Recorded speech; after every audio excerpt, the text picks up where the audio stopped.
This is the first SCP of the author, Dr. Chandra. Is it Chandra or Chandra? I'm gonna call it Chandra. And from the looks of it, we're gonna see the name a few times. Especially in Series 4. They have quite a lot in Series 4. And also a few in Series 5. And then one in Series 10. Like, so we're definitely gonna see their work a few times. I'm excited. Alright, Dr. Chandra, you wrote Sugar Golems. That sounds pretty cool. I like the name of that. Okay, let's see. Let me double check what Howard said about sad stuff. The event log. I don't think he said anything about this one. Okay, object class save. Special containment procedures. SCP-3077 is to be kept in a secured cryogenic storage unit at Site 81 when not in use. Any and all storage units used to hold or transport SCP-3077 must be filed to maximum capacity to prevent the accidental emergence of -1. Instance of -1 and -2 may only be created with permission from SCP-3077's head researcher.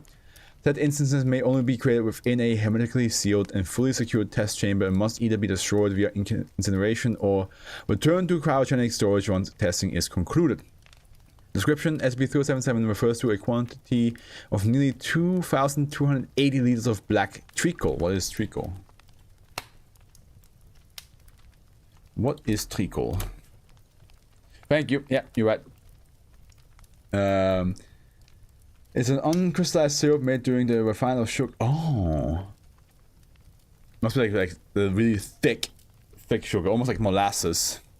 It was originally found contained in 10 oak barrels imprinted with the label Tilly's terrifically ticklish and tremendously thaumaturgical trickle. Alliteration, eh?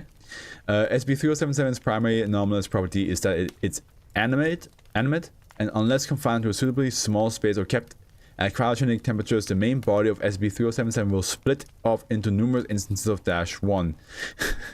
It's just a symbiote. Just the fucking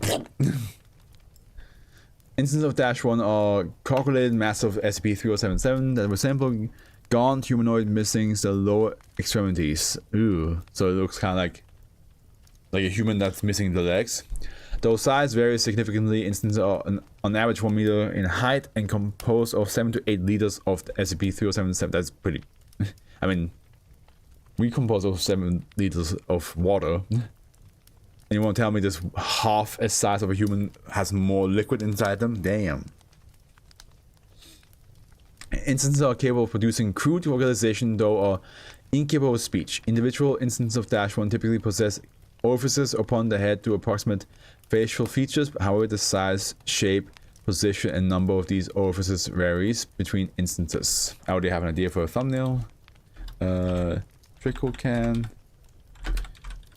human pop out of it. There we go. Individual instances of -1 typically possess orifices. Yeah. Instances are often deformed in some manner. Common deformities including collapsed skull in disproportionate body parts, with nearly a third of all instances being conjoined at various points of the body. Instances of -1 will drag themselves around aimlessly until encountering human life, at which point they will swarm any human present and attempt to enter their mouths. Ugh. I don't know, man. Something about like force feeding is like just so vulgar. It's so like, don't do that, you know? So the idea of these things like all coming at you and just like trying to force inside your mouth is just like, ugh. Since instances do not possess anomalous strength or durability, it is possible for initial assaults to be fended off. However, the actual instances can only be effectively terminated by exposure to temperature in excess of 176 degrees Celsius. You gotta be inside like a sauna. Probably even more than that. If destroyed by brute force, -1 will immediately reconstitute into new instances and resume its assault.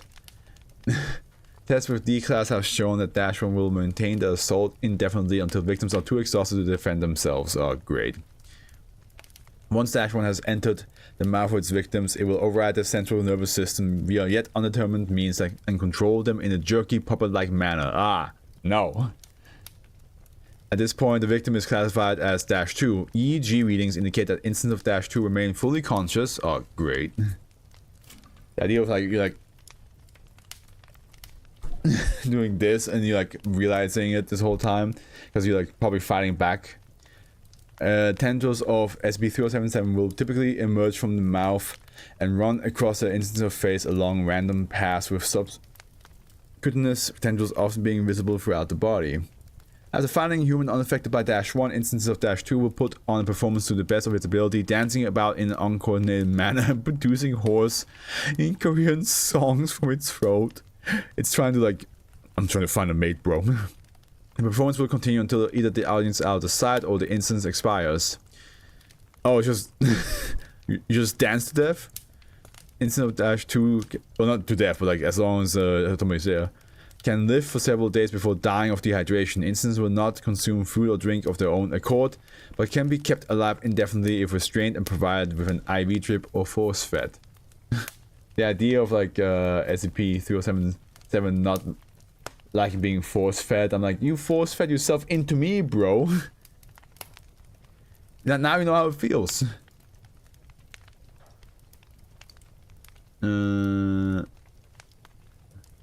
Upon expiration, the instance of -1 will abandon its host and seek a new victim. Of course it does. SCP-3077 was acquired by the Foundation after an anomalous phone call indicated that the presence of GOY 233 Herman full circle of the disquieting. I will be honest, did not think this would be in County, Indiana.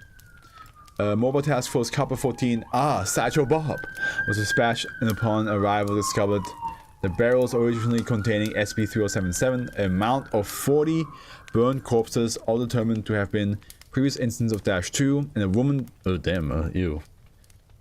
Just a bunch of like the victims burned inside a barrel.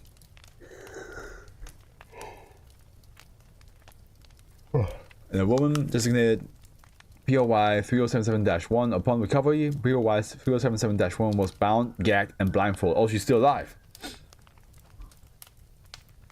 But below is the preliminary interview with POY 3077-1 and MTF Copper 14 recovered from the commander's body cam. Okay, begin log. Christ, this one's alive. Miss?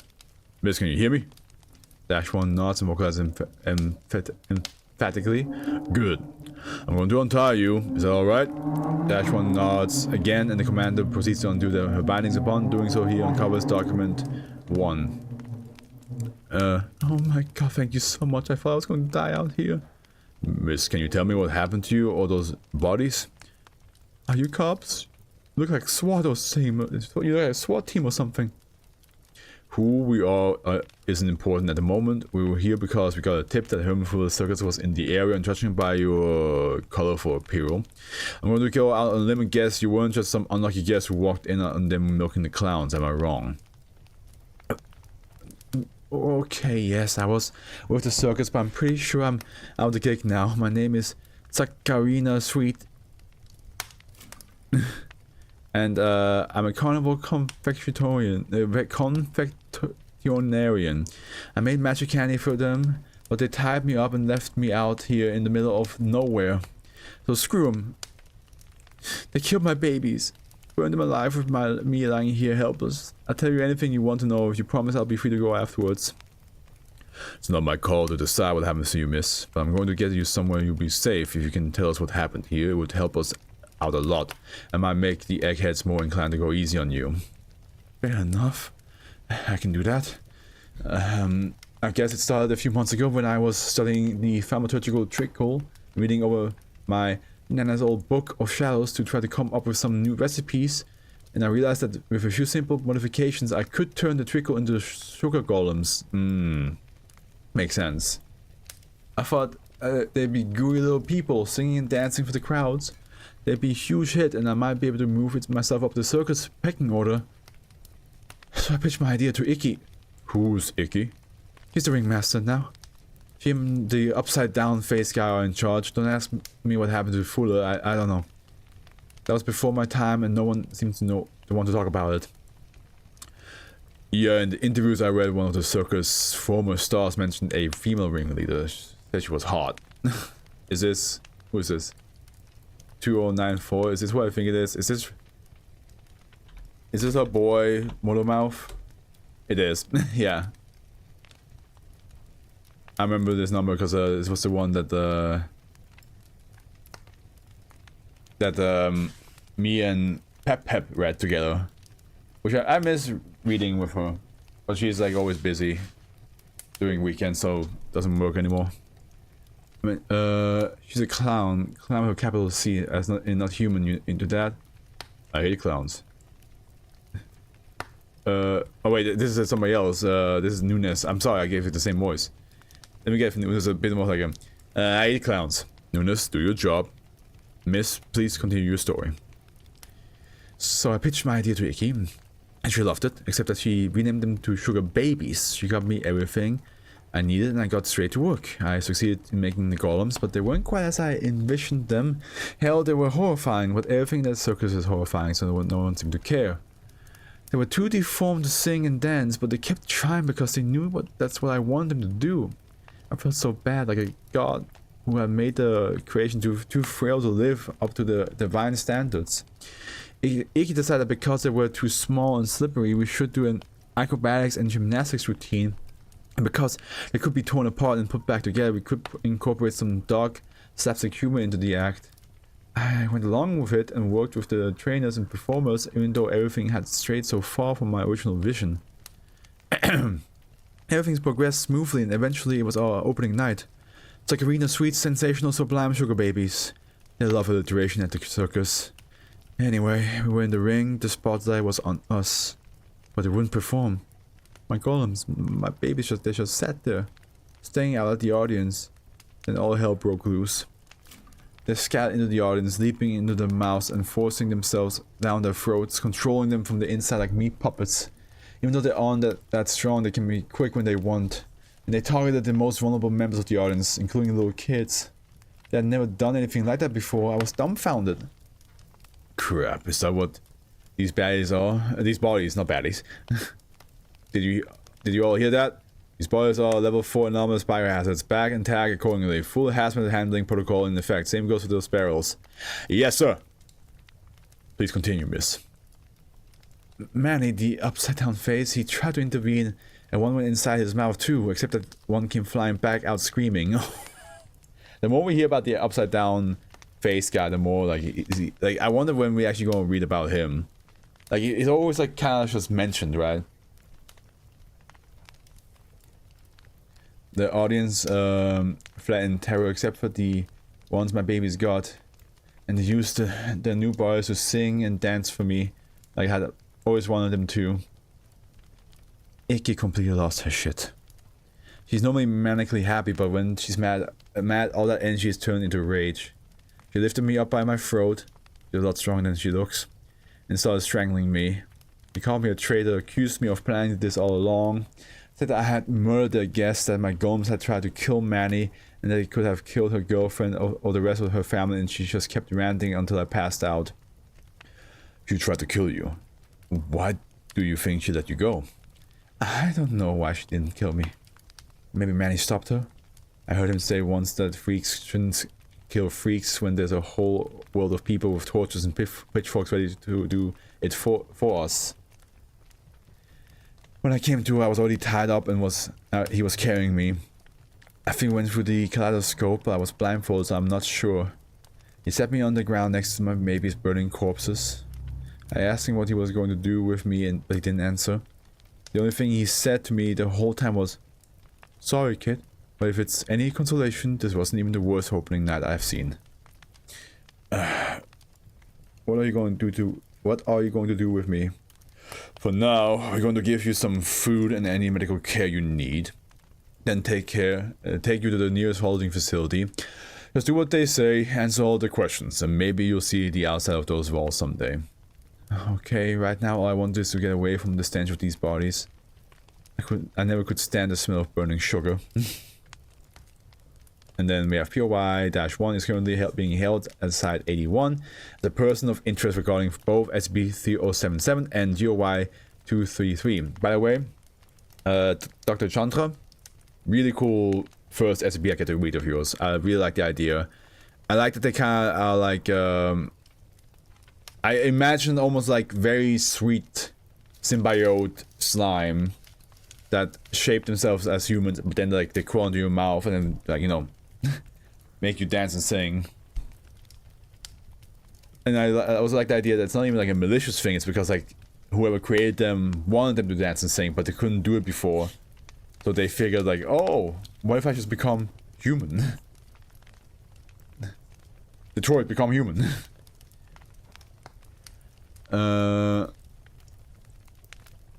Which is also a game I want to play. Testing has confirmed that instances of -1 do not attack -1 and POY1 and instances of -2 appear to congregate around her when she is present. However, she does not appear to possess any ability to control either.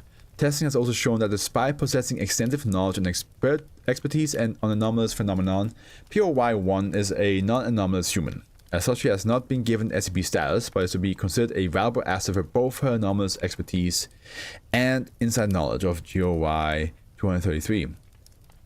As she has been highly cooperative with testing and questioning, she is to be housed in a low-security residential wing with limited and supervised access to Site-81's common facilities, along with standard guest privileges conditional on the continued cooperation and good behavior. And that's the name of Sugar Golems, yeah. Sugar Golems is actually a really... It's a catchy name too. And also like... You think of like iron golems, sand golems, clay golems, all that stuff. So Sugar Golems, yeah, it's cool. Document 1 found on POY1 during initial recovery. Dear Essie, kindly accept this gift of 10 60-gallon barrels of only slightly accursed treacle for your collection.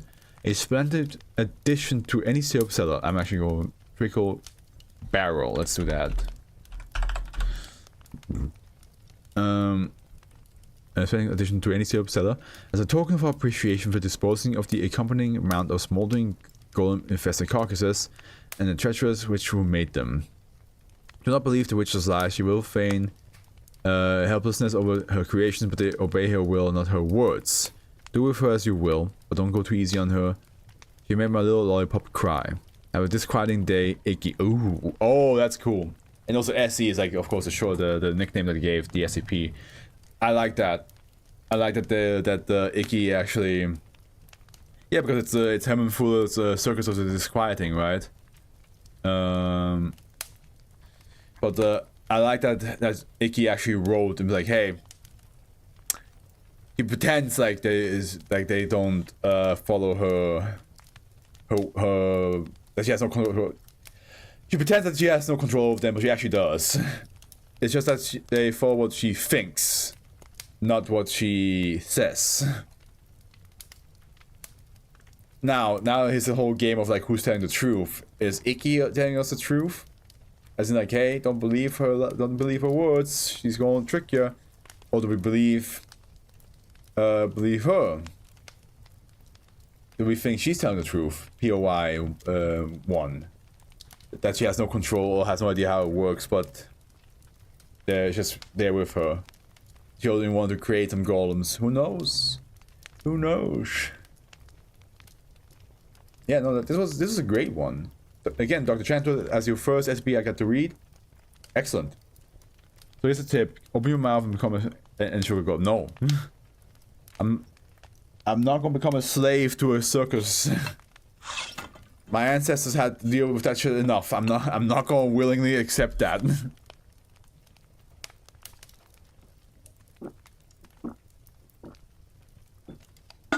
I'd rather shoot myself. I would rather look at fucking Manny and be like, shoot me! Do it! What are you waiting for, Manny? Don't make me become one of them!